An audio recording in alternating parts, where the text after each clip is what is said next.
બધાને મારા જોહાર। હું અર્ધનારી પાયલ રાઠવા।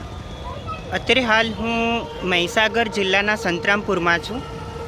અહીં મારે એક પોસ્ટર બતાવવું છે તમને।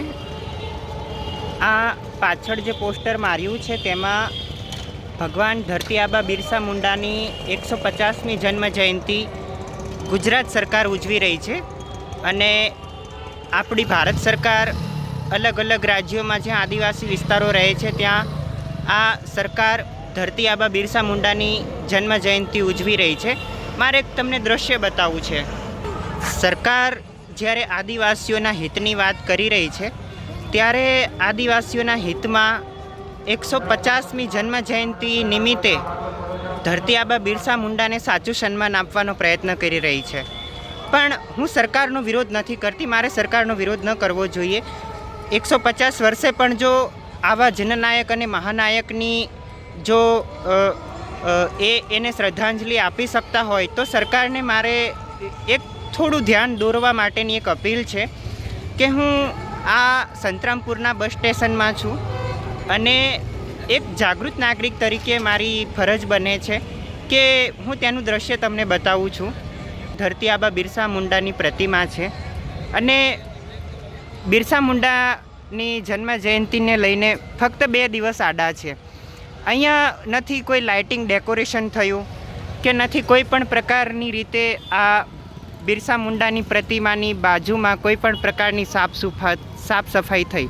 તમે જુઓ અહીંયા લોકોએ રહેઠાણ કરી દીધું છે, ફૂલની માળાઓ જેમ તેમ પડી છે, અહીંયા એકદમ કચરો છે।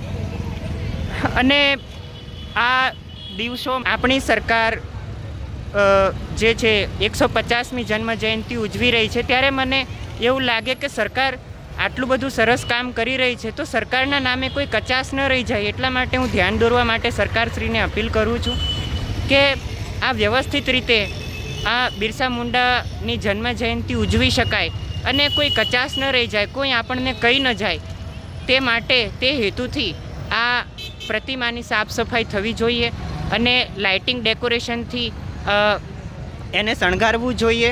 અને જે અહીંયા જે લોકો જે અહીંયા જે એનું રહેણાંક બનાવ્યું, આ નગરપાલિકા દ્વારા જો કોઈ રેન બસેરા હોય તો એ લોકોને રહેવા માટેની વ્યવસ્થા કાયમના માટે કરી આપવી જોઈએ।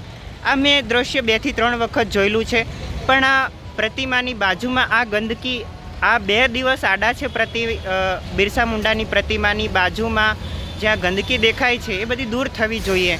અને મારું એવું માનવું છે કે જો આપણે આ મહાનાયક જનનાયકને જો આપણે 100 વર્ષ પછી આપણે યાદ કરી રહ્યા છીએ તો આટલું તો કામ કરી શકીએ છીએ। સરકારશ્રીને વિનંતી છે, હું તમારો વિરોધ નથી કરતી, બસ એક અપીલ કરી રહી છું કે આટલી અમારી માંગણીઓ છે, આટલું સરસ તમે કામ કરી રહ્યા છો તો આ વાતને પણ સ્વીકાર રાખજો।